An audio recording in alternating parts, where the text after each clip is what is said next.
दोस्तों, ये कहानी है एक ऐसी लड़की की जो कि अपनी सभी इच्छाओं को पूरा करना चाहती है, लेकिन अपनी इन इच्छाओं को पूरा करने के लिए वह एक ऐसा रास्ता अपनाती है जो उसकी उम्र की लड़कियों के लिए सही नहीं था। अब इन सब के चलते उसको अपनी जिंदगी में किन किन परेशानियों का सामना करना पड़ता है। आइए देखते हैं कहानी की शुरुआत में हम 15 साल के डेबर और उसके बॉयफ्रेंड रे को देखते हैं, जो कि अपना स्कूल खत्म करके कहीं जा रहे थे। वह दोनों जंगल में जाते हैं, जहाँ पर पहुँचते ही रिक बिना समय गवाए डेबर पर टूट पड़ता है और उसे प्यार करने लगता है। लेकिन तभी डेबर उसे रोक देती है और कहती है कि अभी वो इसके लिए तैयार नहीं है। इसके बाद डेबरा अपने घर पर आती है और वहाँ पर उसकी मॉम उसे कहती है कि उन्हें जॉब से निकाल दिया गया है। डेबर अपनी मॉम और अपने छोटे भाई के साथ अपने नाना के घर पर रहती थी, क्योंकि डेबर के डैड के जाने के बाद उनकी फाइनेंशियल कंडीशन बहुत ज्यादा खराब हो चुकी थी। डेबर की मॉम के पास उसको पॉकेट मनी तक देने के पैसे नहीं थे, जिस वजह से डेबर उन पर काफी गुस्सा करती है और इसी के चलते दोनों में बहस हो जाती है। हम देखते हैं कि डेबर काफी शौकीन लड़की थी, जिसे अपने सभी शौक पूरे करने थे। फिर अगले दिन स्कूल में डेबर एक लड़की को देखती है जो कि अपने बॉयफ्रेंड के साथ बहुत ही महंगी कार में स्कूल आई थी। वो लड़की सिगरेट जलाने के लिए सबसे लाइटर मांग रही थी, पर किसी के पास भी लाइटर नहीं था। तभी डेबर भागकर उस लड़की के पास आती है और उसे लाइटर देती है। डेबर उस लड़की से कहती है कि मैं भी तुम्हारे घर के पास रहती हूँ, पर वो लड़की डेबर की बातों को इग्नोर करती है और उसे थैंक्स बोलकर वहाँ से चली जाती है। नीचे डेबर का बॉयफ्रेंड उसका वेट कर रहा था, पर डेबर को उससे कोई फर्क नहीं पड़ता, क्योंकि डेबर उस लड़की से काफी इम्प्रेस हो गई थी और वह उससे दोस्ती करना चाहती थी ताकि वह उसी की तरह लाइफ स्टाइल जी सके। फिर स्कूल खत्म होने के बाद डेबरा अपने दोस्तों के साथ कपड़ों की शॉपिंग करने के लिए मॉल जाती है। वहाँ पर डेबरा एक जींस ट्राई करती है, जिसको देखकर उसकी दोस्त कहती है कि तुम इसमें बहुत ही अच्छी लग रही हो, पर डेबर के पास उसको खरीदने के पैसे नहीं थे, इसलिए वो अपनी दोस्त से कहती है कि मुझे ये जीन्स पसंद नहीं आई। डेबोरा अपनी लाइफ से काफी परेशान थी, क्योंकि उसकी उम्र की सभी लड़कियों के पास वो सब कुछ था जो वह चाहती थी, पर दूसरी तरफ डेबरा के पास कुछ भी नहीं। फिर घर आकर डेबोरा देखती है कि उसके नाना सोए हुए हैं, तो वो चुपके से उनकी अलमारी में से $50 निकाल लेती है, पर फिर उसे ये पैसे थोड़े ज्यादा लगते हैं, इसलिए वो उन पैसों को रखकर वहाँ से सिर्फ $20 ही उठाती है। फिर घर से बाहर निकलकर डेबोरा देखती है कि वो स्कूल वाली लड़की जिसका नाम जेनिफर था, उसको उसके पेरेंट्स ने घर से बाहर निकाल दिया है। फिर वो दोनों एक पार्क में आ जाते हैं और वहाँ पर बैठकर बातें करने लगते हैं। फिर जेनिफर डेबर से पूछती है कि क्या तुम मेरे साथ क्लब चलना चाहोगी, जिस पर डेबर उसे हाँ बोल देती है। इसके बाद वो दोनों क्लब में जाते हैं, जहाँ पर डेबरा को काफी अच्छा लगता है, क्योंकि वो अपनी लाइफ में पहली बार क्लब आई थी। फिर वो दोनों क्लब में डांस करने लगती हैं, जिसके बाद डेबर जेनिफर को वही $20 देती है और कहती है कि तुम जाकर हम दोनों के लिए ड्रिंक्स ले आओ। पर जेनिफर उसे कहती है कि तुम ये पैसे अपने पास ही रखो, मैं हम दोनों के लिए फ्री में ड्रिंक्स लाती हूँ। जिसके बाद वे सीधा बार काउंटर पर जाकर वहाँ पर खड़े दो लड़कों को आंख मारती है और 2 गिलास ड्रिंक ले आती है। अब यह देखकर डेबर उससे पूछती है कि तुमने ये कैसे किया, जिस पर जेनिफर उसे कहती है कि ये एक सीक्रेट है, और फिर वो दोनों क्लब से निकल जाते हैं। रास्ते में डेबो उससे कहती है कि मुझे भी वो सीक्रेट के बारे में जानना है, जिस पर जेनिफर उसे बताती है कि मैं एक ऐसी जगह पर काम करती हूँ जहाँ पर तुम्हें बहुत सारे लड़कों के साथ काम करना होगा और उनकी सारी बात माननी होगी। डेबो उससे पूछती है कि क्या उनके साथ इंटीमेट भी होना होगा, जिस पर जेनिफर कहती है कि ऐसा जरूरी नहीं है, पर अगर तुम इंटीमेट होना चाहती हो तो तुम हो सकती हो। इसके साथ ही वो उसे ये भी बताती है कि वहाँ पर काम करने के लिए तुम्हें अपना एक यूनिक नाम रखना होगा। जिसके बाद वो डेबरा का नाम वो रख देती है। फिर अगले दिन डेबरा पॉकेट मनी के लिए अपनी मॉम से $5 मांगती है, जिस पर उसकी मॉम उसे मना कर देती है और कहती है कि तुम पहले ही $20 ले चुकी हो। इस पर डेबरा को काफी गुस्सा आता है और वो गुस्से में जेनिफर को फोन करती है और उसे कहती है कि मुझे भी तुम्हारे साथ वही वाला काम करना है, जिससे मैं ढेर सारे पैसे कमाकर अपनी सारी इच्छाएं पूरी कर सकूं। इसके बाद जेनिफर डेबरा को विंसेंट नाम के एक आदमी से मिलवा है, जो कि एक दलाल होता है। फिर विंसेंट डेबो से उसकी उम्र पूछता है, तो डेबरा उसे 18 साल बताती है। इसके बाद विंसेंट उसे अपने साथ ड्राइव पर ले जाता है और उसे ढेर सारी शॉपिंग करवाता है, जिससे डेबरा भी काफी खुश हो जाती है। घर आकर डेबरा अपनी मॉम को बताती है कि उसे एक होटल में जॉब मिल गई है, जहाँ पर उसकी शिफ्ट दिन में या रात में कभी भी हो सकती है। फिर थोड़ी देर बाद डेबरा को विंसेंट का कॉल आता है और वह उसे कहता है कि तुम्हें तुम्हारा पहला क्लाइंट मिल गया है। विंसेंट डेबरा को रॉबर्ट नाम के एक आदमी से मिलवा है, जो कि शुरू में तो डेबरा के साथ सही से पेश आता है, पर बाद में वो उसे गलत तरीके से छूने की कोशिश करता है, पर डेबरा उसे ऐसा करने से मना कर देती है और वहाँ से चली जाती है। रात को विंसेंट डेबोरा से मिलकर उस पर गुस्सा करता है और उसे कहता है कि रॉबर्ट उसका रेगुलर कस्टमर है, इसलिए तुम उसे ऐसे मना नहीं कर सकती। जिसके बाद वो डेबरा को कुछ पैसे देता है, जिससे वो बहुत खुश हो जाती है। फिर अगले दिन डेबरा जेनिफर से पूछती है कि क्या तुम किसी के साथ इंटीमेट हुई हो, जिस पर जेनिफर उसे कहती है कि लाखों बार पहले तो मुझे ये सब करना अच्छा नहीं लगता था, पर अब मुझे बहुत मजा आता है। थोड़ी देर बाद डेबरा को फिर से विंसेंट का कॉल आता है और वो उसे कहता है कि आज रात तुम दोनों को साथ में आना है। फिर रात को वो दोनों साथ में एक पार्टी में जाती हैं और वहाँ पर वो लड़कों के साथ इंटीमेट होती है। फिर अगले दिन जब डेबरा स्कूल में थी तो विंसेंट उसे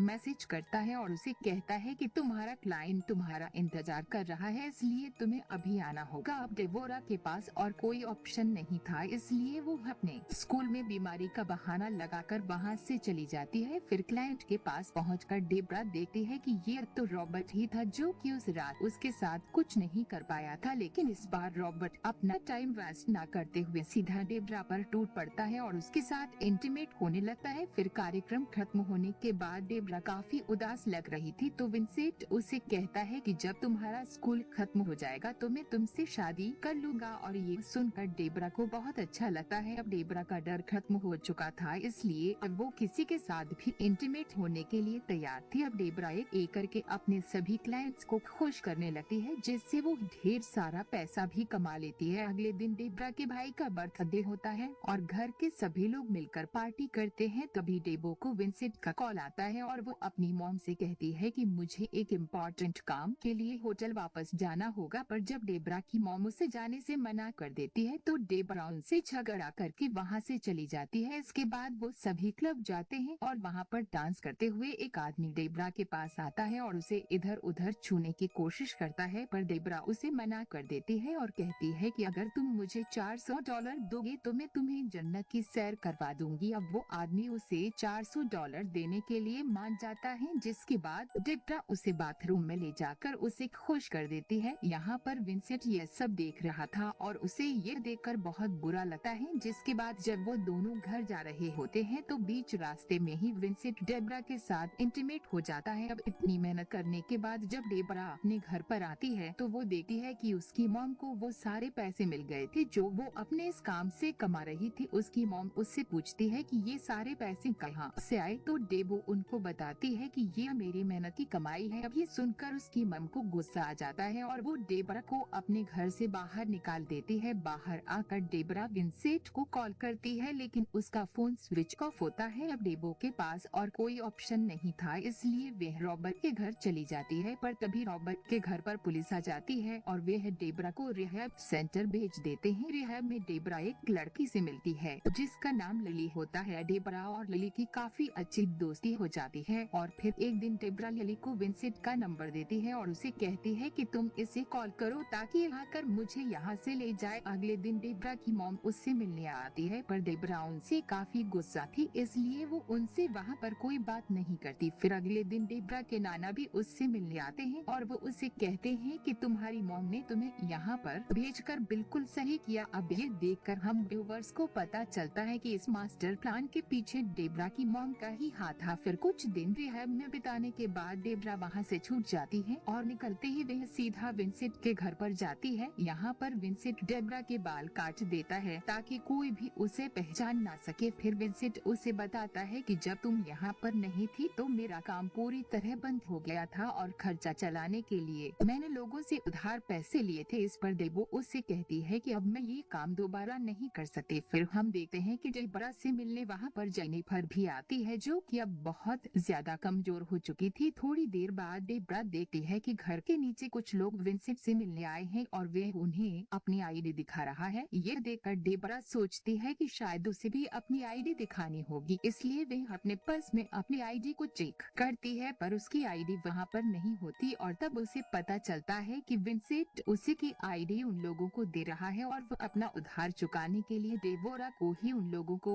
बेच रहा है। अब डेबो वहाँ से भागने की कोशिश करती है पर घर के सारे दरवाजे बंद होते हैं। फिर डेबो अपनी माँ को भी कॉल करने की कोशिश करती है पर तभी वहाँ पर एक आदमी आता है और डेबो और जेनिफर को पकड़कर अपनी वैन में ले जाता है। फिर रात को वो लोग सिगरेट पीने के लिए एक जगह पर रुकते हैं और तभी मौका देखकर डेबो उनका फोन चुरा लेती है और जैसे तैसे करके उस वैन से बाहर भाग जाती है। अब जेनिफर को तो वो लोग पकड़ लेते हैं पर डेबो वहाँ से भागने में कामयाब रहती है। फिर डेबरा अपनी माँ को कॉल करती है और उनसे कहती है कि मैं घर आ रही हूँ। और दोस्तों, इसी के साथ ही ये कहानी यहाँ खत्म हो जाती है।